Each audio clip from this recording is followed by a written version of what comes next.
Praise the Lord. Hallelujah. Hallelujah.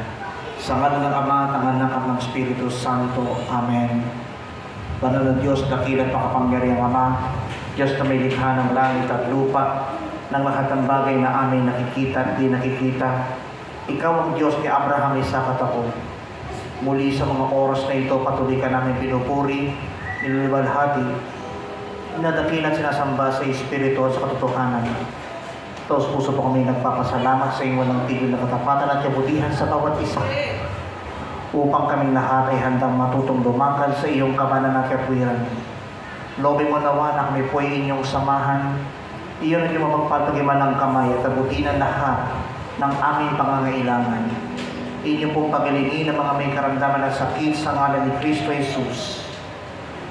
Ang mga nanghihina at nabibigatan, inyong pong pag-aani palakasin sa ngalan ni Kristo Jesus. At ang lahat ng kahilingan itataas, inyong pong pagkaloob at tugunin sa pangalan ng aming Panginoon. Pagpalain mo po higit sa lahat ang mabuting balitang ating ihahatid upang ito'y magbigay sa amin ng liwanag sa lahat ng makikinig at makakarinig ng mensaheng ito, upang ito'y maging daluyan ng inyong mga tanda, himala, kababalaghan, kapangyarihan at walang tigil na biyaya at kapapala. Ito po ang aming samot dalangin sa ngalan ng Ama, ng Anak at ng Espiritu Santo. Amen at Amen. Pagkat ang Diyos natin, Diyos ng pag-ibig.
Our reading for this coming Sunday, third Sunday of Lent, is taken from the Gospel of our Lord Jesus Christ according to St. Luke, chapter 13, verses 1 to 9. Ebanghelyo ayon kay San Lucas, Kabanatang 13, simula unang talata hanggang 9.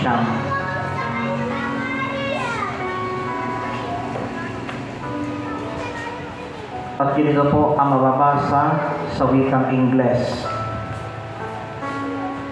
Now, there were some present at that time who told Jesus about the Galileans whose blood Pilate had mixed with their sacrifices.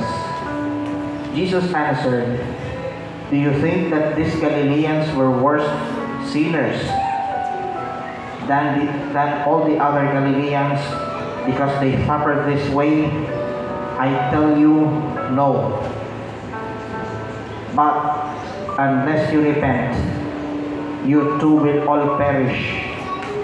Or those 18 who died when the tower in Siloam fell on them, do you think they were more guilty than all the others living in Jerusalem?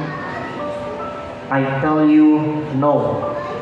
But unless you repent, you too will all perish." Then he told this parable. A man had a fig tree planted in his vineyard, and he went to look for fruit on it, but did not find any. So he said to the man who took care of the vineyard, "For 3 years now, I've been coming to look for fruit on this fig tree and haven't found any. Cut it down. Why should it use up the soil?" "Sir," the man replied, "leave it alone for 1 more year, and I'll dig around it and fertilize it. If it bears fruit next year, fine. If not, cut it down." Palakpakan natin ang buhay na Diyos. Dumating noon ang ilang tao at ibinalita kay Jesus na ipinapatay ni Pilato ang ilang Galileo, samantalang ang mga ito'y naghahandog sa Diyos. Sinabi niya sa kanila, "Akala ba ninyo higit na makasalanan ang mga Galileyong ito kaysa ibang mga taga-Galilea dahil sa gayon ang sinapit nila? Hindi. Ngunit sinasabi ko sa inyo, kapag hindi ninyo pinagsisihan at tinalikdan ang inyong mga kasalanan, mapapahamak din kayong lahat. At ang 18 namatay nang babagsakan ng tore sa Siloe, sa akala ba ninyo'y higit silang makasalanan kaysa ibang naninirahan sa Jerusalem? Hindi. Ngunit sinasabi ko sa inyo, kapag hindi ninyo pinagsisihan at talikdan ang inyong mga kasalanan, mapapahamak din kayo lahat."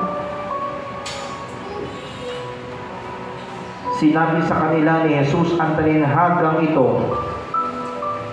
may isang tao na may puno ng igos sa kanyang ubasan.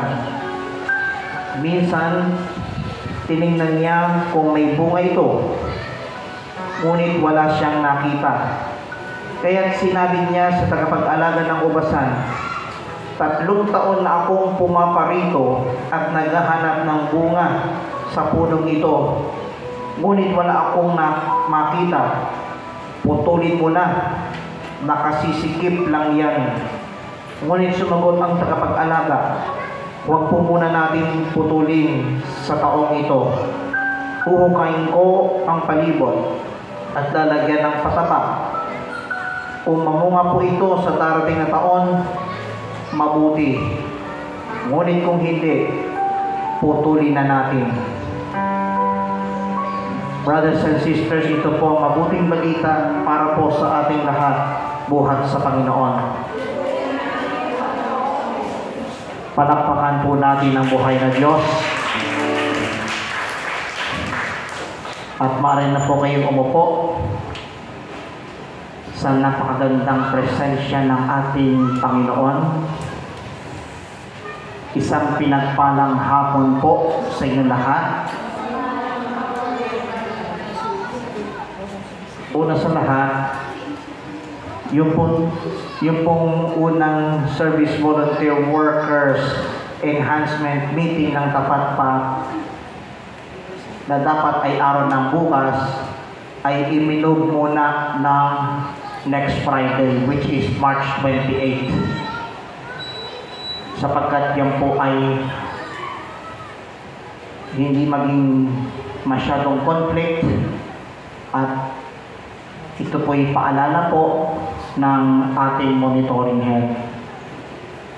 And next, dahil ngayon po ay nasa ikatlong linggo, magkakaroon po ng second collection o special collection para sa tatlong scholar na nag-aral sa College of Divine Wisdom. Kasi po, hindi pa tapos ang kanilang second semester at nag-aaral pa. At mga first year college pa lamang po sila. Para sa gayon ay tulong po natin sa kanila sa mga araw na iyon. Amen. Ating palakpakan ang buhay na Diyos.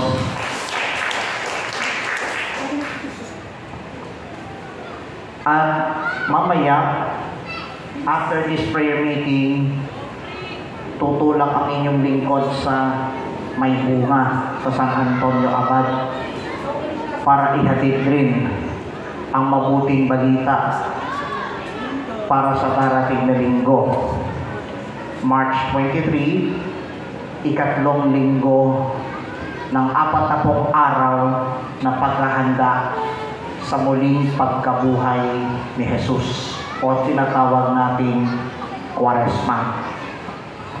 Kaya ang ulo ng makalangit na balita para sa linggong ito ay tatawagin po nating repentance and faith. Pagsisisi at pananampalataya. Now, isinaysay ng Ebanghelyong ating pong natunghayan, ito pong dalawang tagpo ayon sa ating natunghayan. Ang unang tagpo, yung sinasabi ng Panginoon, kapag hindi kayo nagsisi at tinaligtan ng inyong mga kasalanan, mapapahamak din kayong lahat. At ang pangalawang tagpo, kung saan ibinahagi ng Panginoong Hesus ang talinhaga tungkol sa puno ng igos na wala pa rin bunga. Amen po ba? Now, gaano kahalaga ang pagsisisi at pananampalataya? How repentance and faith has importance. Una sa lahat, higit sa lahat, ang unang mahalagang bagay, ang unang bagay na dapat nating pahalagahan ay ito: suriin ang ating sarili. Examine our own.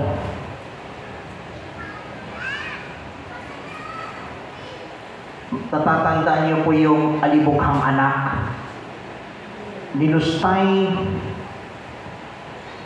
ang kayamanang ibinigay o yung manang binigay sa kanya ng ama sa diwastong pamumuhay.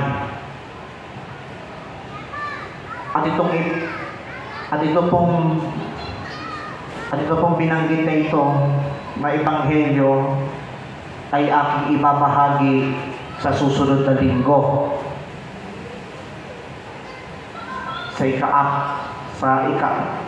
At siyang susunod nating babahagi sa ika-4 na linggo ng Kwaresma.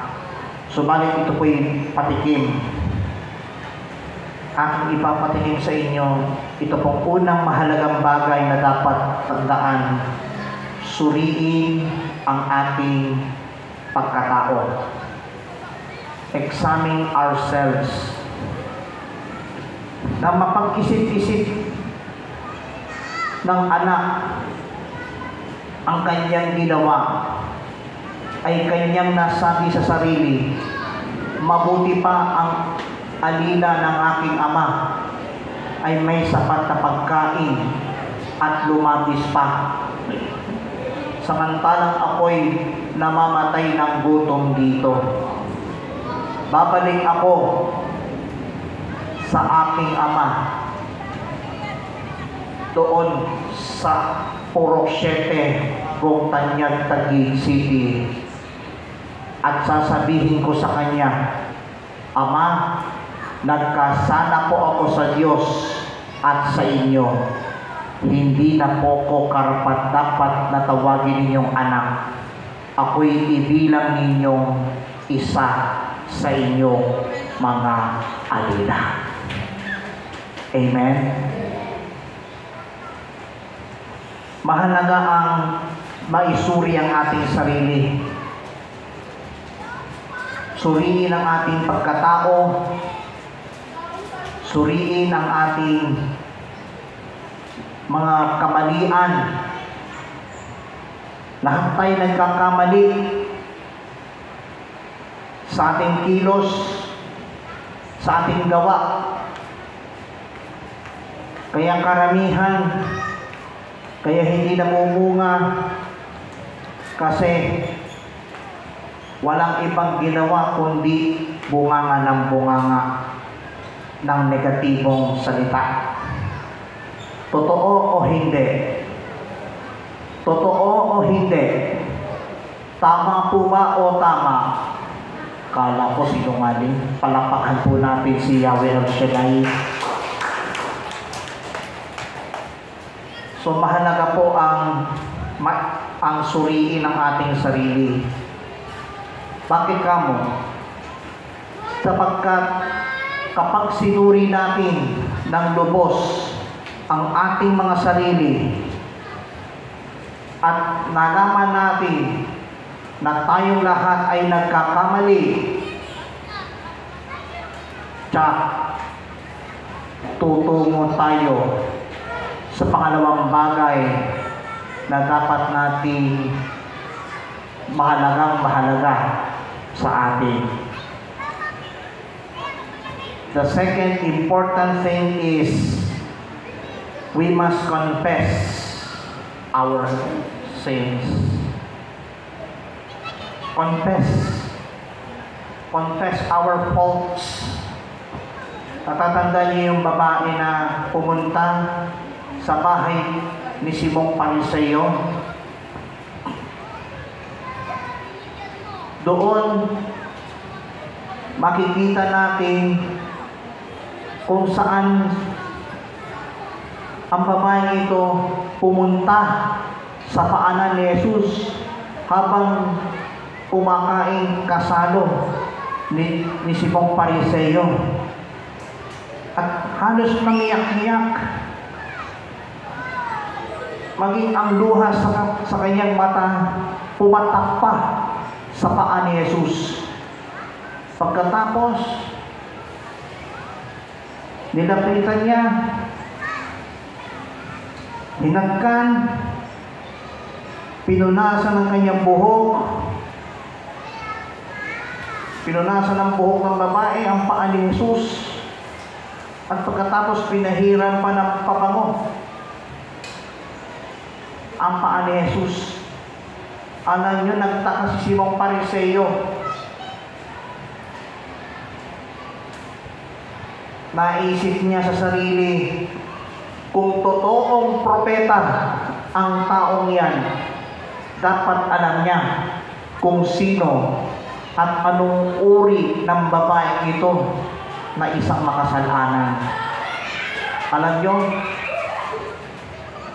nang mapatinig Jesus ang iniisip ni Simeon o ni Simon sa Pariseo, aba, sabi ni Jesus kay Simon the Pharisee, Simon, may sasabihin ako sa iyo. Ano po yon, guro? Ito, sabay-say si Jesus. May dalawang lalaking may utang doon sa nagkautang.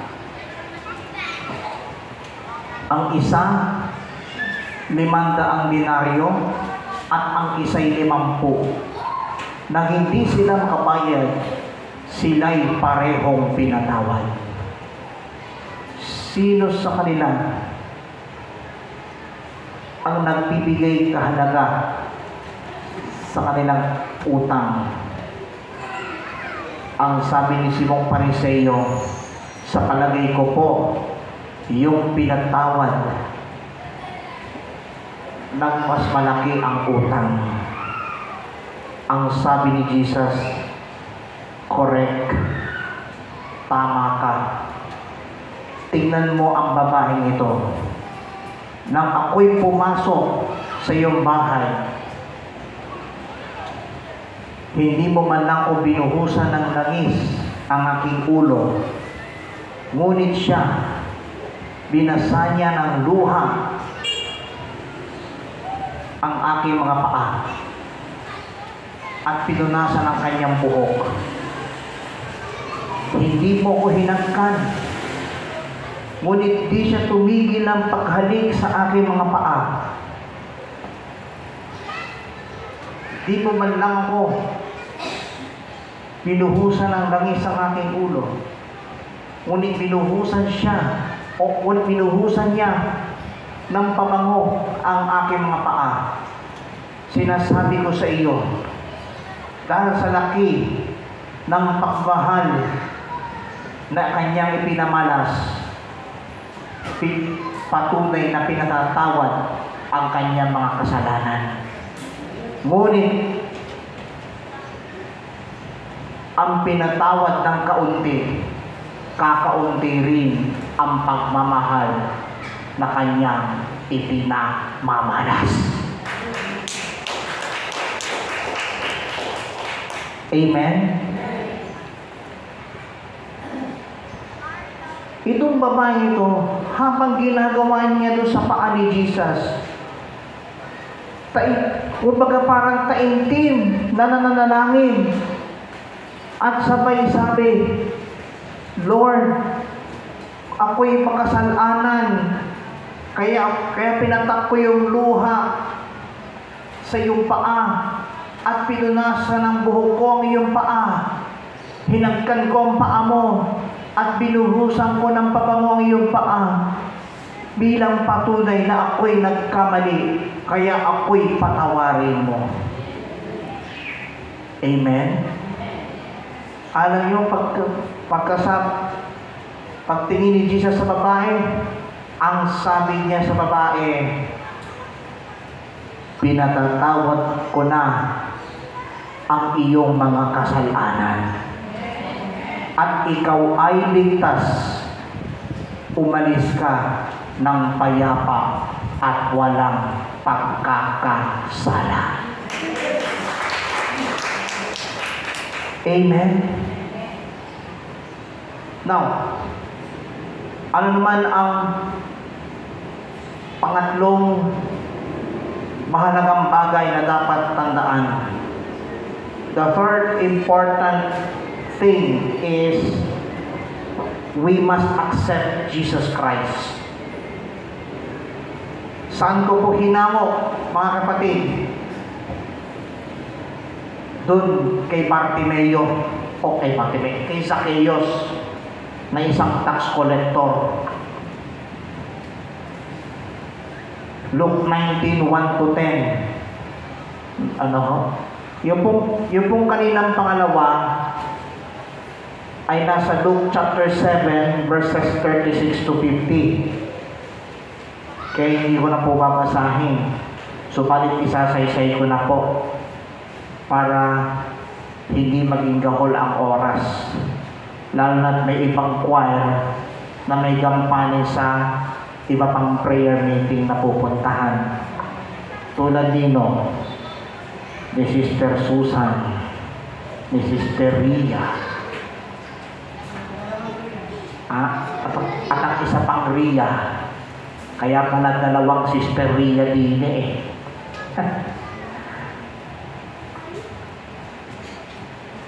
So the third important thing is accept Jesus Christ. Luke chapter 19 verse 1 to 10. Yan po'y tungkol kay Zacchaeus, isang maniningil ng buwis. Sagana sa yaman, ang daming salapi.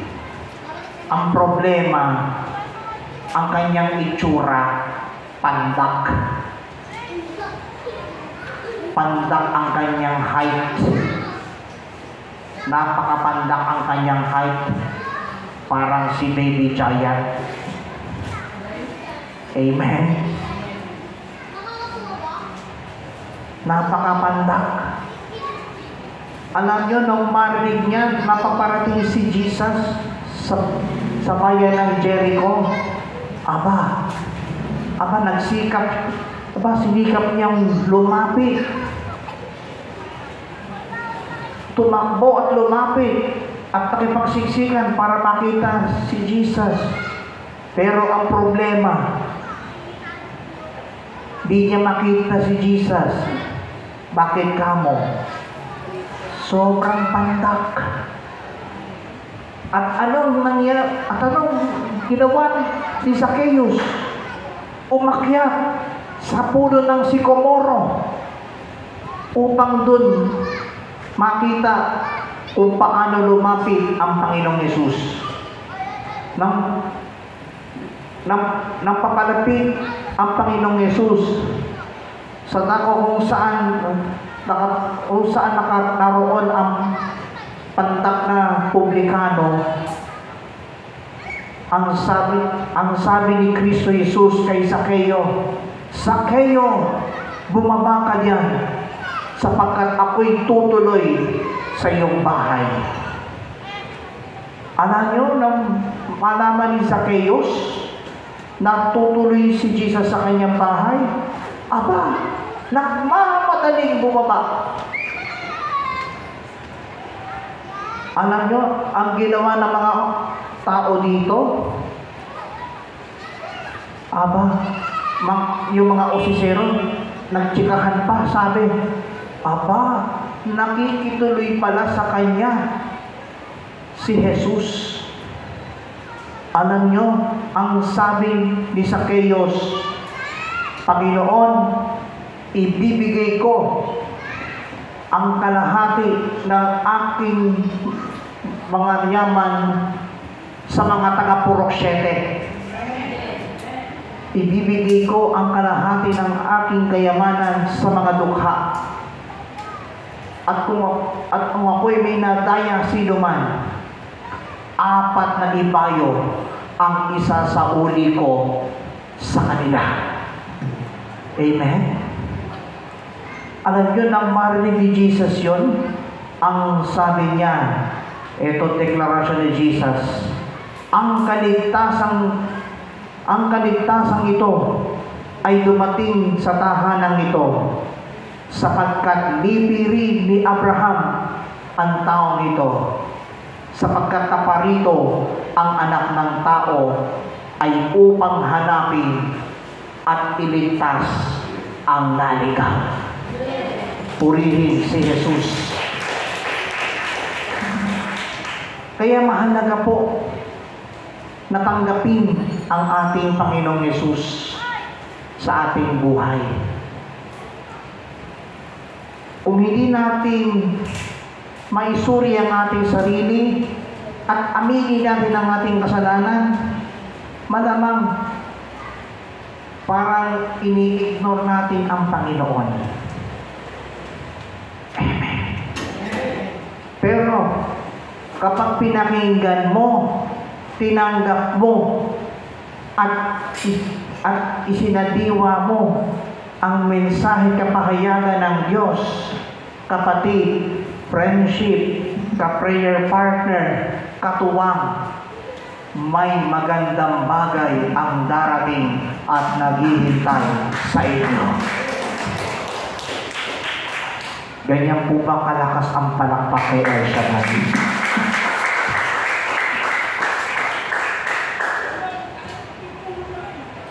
So tandaan po natin, examine ourselves, confess our sins, accept Jesus Christ.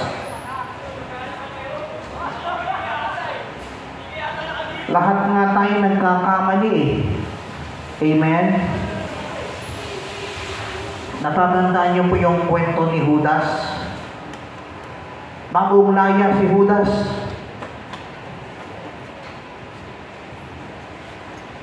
Alam niyo, itong bagong layang si Judas, ang sabi niya, Nanang, magsisimba muna ako. So pupunta na siya sa simbahan. Araw ng linggo yun. Pagpasok niya sa loob ng simbahan, apay nagulat siya. Saan? Doon sa homilya ng pare. Alam niyo ang sabi ng pare doon sa homilya nun? Si Judas ang nagkanulo kay Kristo. Siya ang nagpahirap kay Kristo. Si Judas ang nagparusa kay Kristo. Siya mismo ang nagpapatay kay Kristo. Alam nyo, anong ginawa ng bagong layang si Judas? Sinabi ba niya sa pare, Padre, pambihira naman. Bagong laya pa lamang, binubusisi mo na ako. Purihin natin ang malakas ang Panginoon.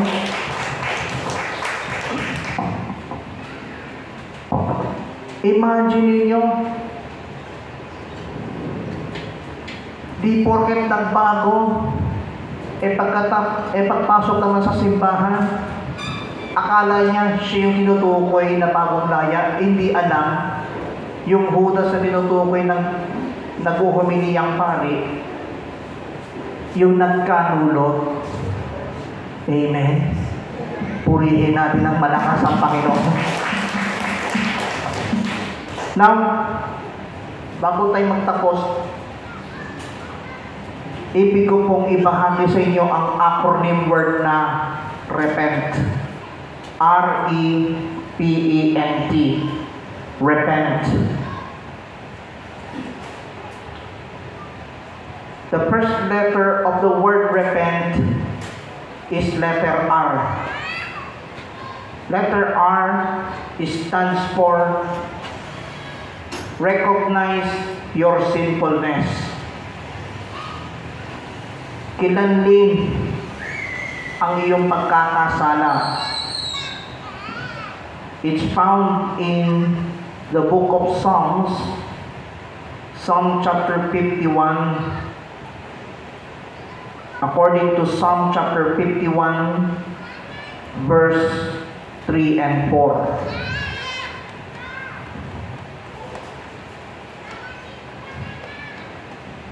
For I know my transgressions, and my sins is always before me. Against you, you only, have I sinned, and done what is evil in your sight, so that you are proved right when you speak, and justified when you judge. Sino naghayag ng Psalm 51, 3 and 4? Si King David. Si Haring David ang naghayag ng Psalm 51, verse 3 and 4. Lahat ng ating pagkakasala, alam natin. Alam nyo, doon sa unang salita, sa 7 huling salita ni Jesus, anong sabi ni Jesus nung siya'y nakamayubay sa krus? Father, forgive them, for they do not know what they are doing. Amen. That's the work of forgiveness, brothers and sisters. At kapag napatunayan na tayo ay nagkasala, pagpapatawad ang ibubuhos sa atin ni Yahweh El Shaddai. Amen. Now we go to the next letter. Letter E. Letter E of the word repent stands for examine your life and action. Suriin ang iyong buhay at gawa. Where am I found it? It's found in James chapter 1 verses 23 to 25. Sabi ng sulat ni Apostol Santiago, anyone who listens to the word but does not do what it says is like a man who looks at his face in a mirror and after looking at himself goes away and immediately forgets what he looks like. But the man who looks intently into the perfect law that gives freedom and continues to do this, not forgetting what he has heard, but doing it, he will be blessed in what he does. Imagine kung susuriin natin ang ating buhay at gawa. Tsak, tayong lahat ay patuloy na pagpapalain at higit na pagpapalain kapag tayo ay patuloy na masuri natin na lahat ng bagay na hindi tama ay napapalitan ng tama.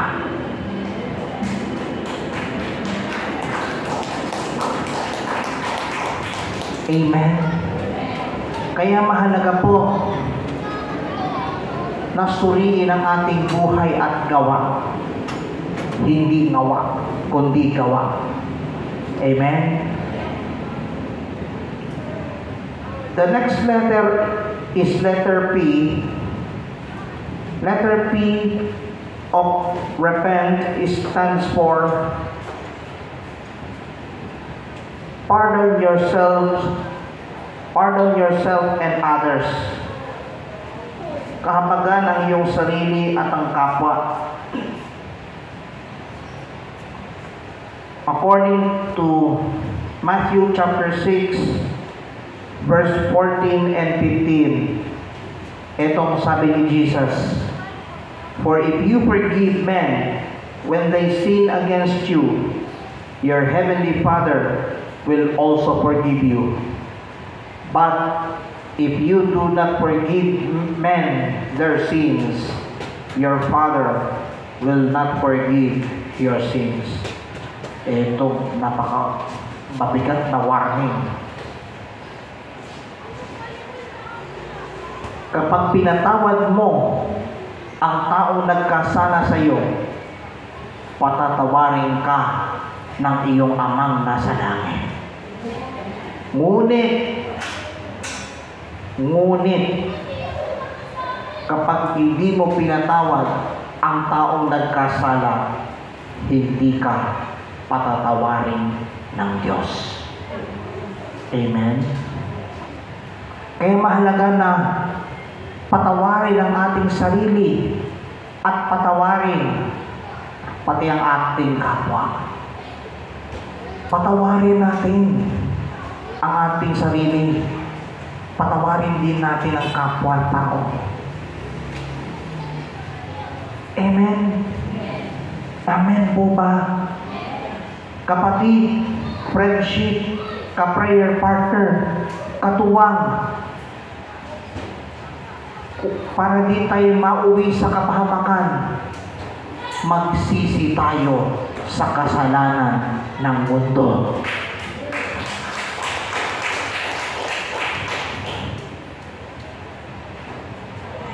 Another letter E of repent stands for embrace God's forgiveness. yakapin ang pagpapatawad ng Diyos. Where am I found it? It's found in the book of Acts. Acts chapter 3, verse 19. Aklat ng mga Gawa, 3 kabanata, talatang 11. Repent then and turn to God, so that your sins may be wiped out, that times of refreshing may come from the Lord.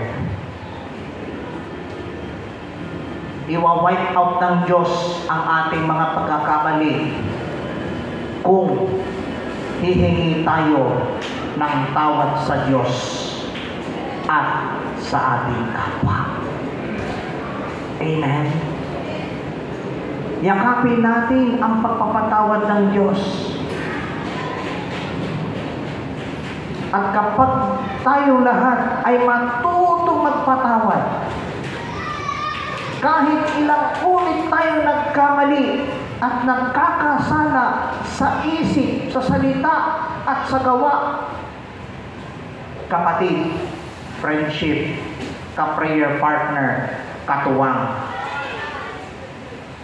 may magandang bagay ang darating at naghihintay sa bawat isa. Yung palakpak ninyo, palakpak ng hindi pinatawad ng Diyos.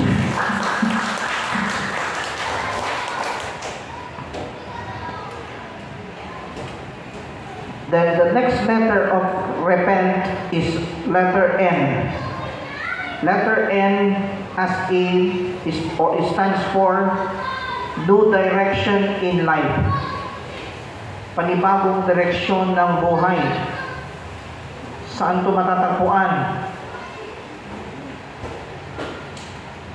It's found in 1 John chapter 2 verses 3 to 5. We know that we have come to know Him if we obey His commands. The man who says, I know Him, but does not do what He commands is a liar, and the truth is not in him. But if anyone obeys His word, God's love is truly made complete in Him. This is how we know we are in Him. Amen? Amen po ba?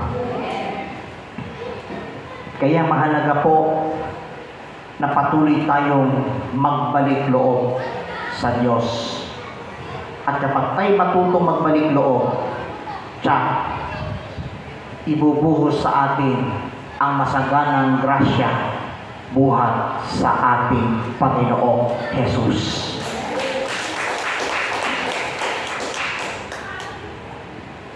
And then, the last letter of the word repent is letter T. Letter T of repent stands for turn away from sin. Turn away from sins. According to Proverbs chapter 14 verse 12, there is a way that seems right to a man, but in the end, it leads to death. Ang ibig sabihin nito, lahat ng ating lumang pagkatao, dead ball na. Tanungin niyo ako bakit? Tanungin niyo ulit ako ng malakas, bakit? Sapagkat lahat ng ating pagkakasala, pinatawad ng Panginoong Jesus. At hindi lang yun.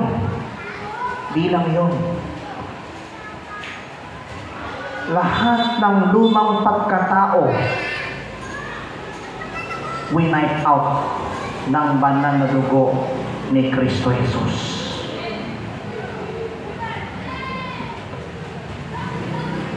para di tayo mapahamak, magsisi tayo at tumalikod sa ating mga kasalanan.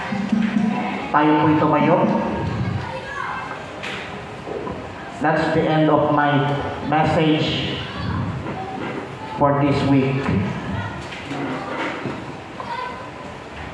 Upang tayo patawarin ng Panginoon, itaas ang ating mga kamay.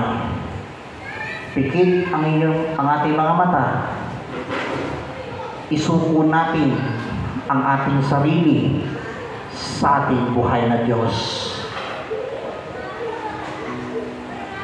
O Diyos Ama, Diyos Anak, at Espiritu. Patawad, Panginoon, kung kami ay may mga pagkakamali. Ito'y aming pinagsisihan kung marumi-marumi ang aming pagkatao.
Nalimutan ang utos mo.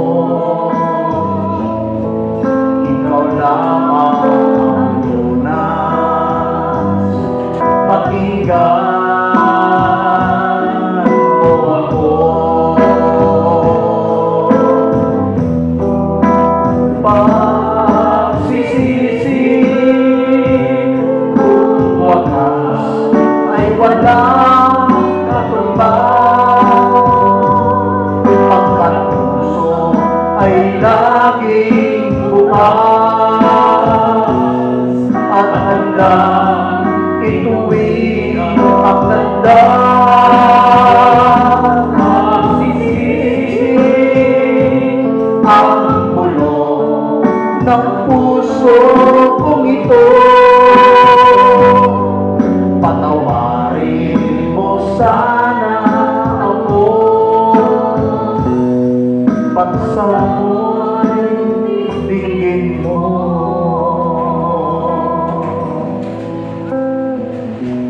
Salamat, Panginoon.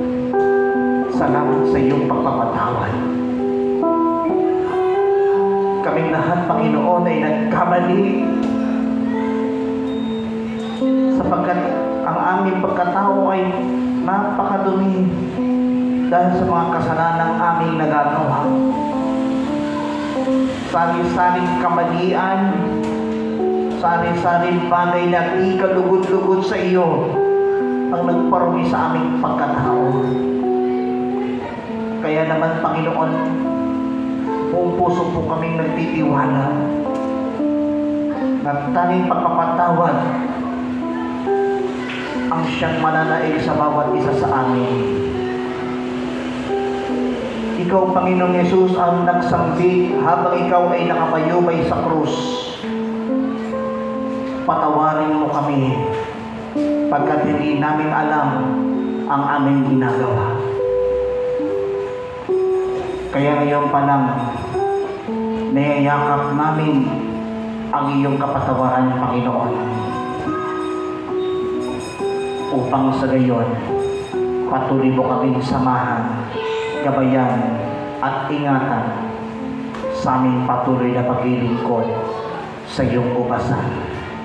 Pagpalay mo po ang mga nagtaguyod ng banal mong gawain dito sa chapel na ito, simula sa coordinator hanggang sa pinakamababang lingkod, kasama ang mga awit, manunugtog, at ang mga nagsusuporta sa iyong banal na gawain.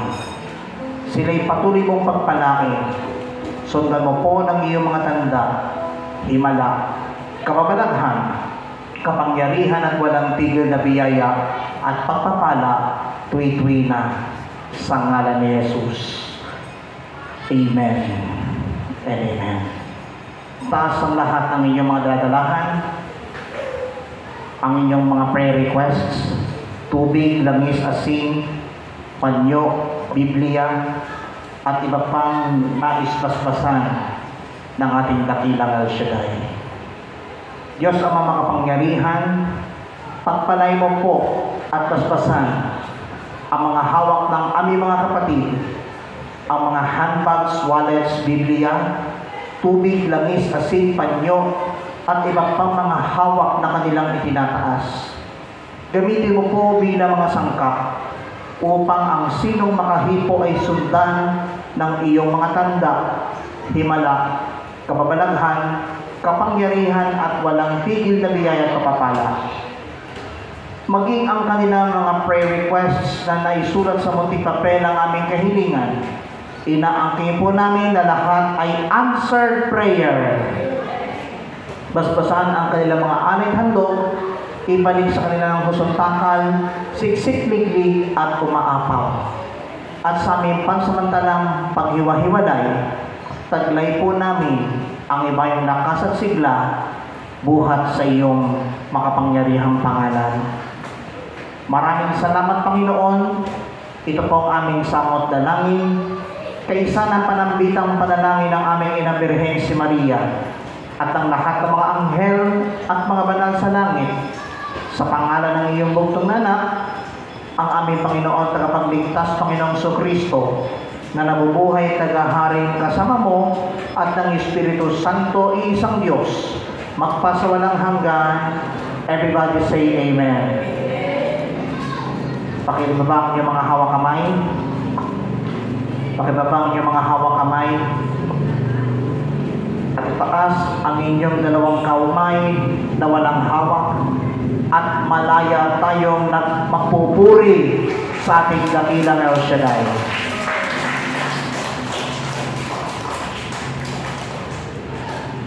Nulit ko po.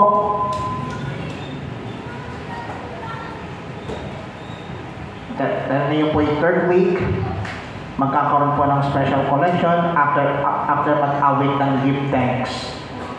Para po sa gayon, kung magkano ang may aabot at yun ang may bibigay sa mga sa tatlong scholars na nag-aaral sa College of Divine Wisdom.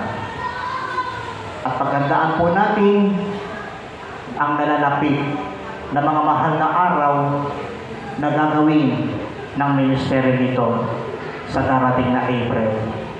And may the Lord God bless us all now and always forever. In the name of the Father, and of the Son, and of the Holy Spirit. Amen and amen. Let us give Him thanks with a grateful heart.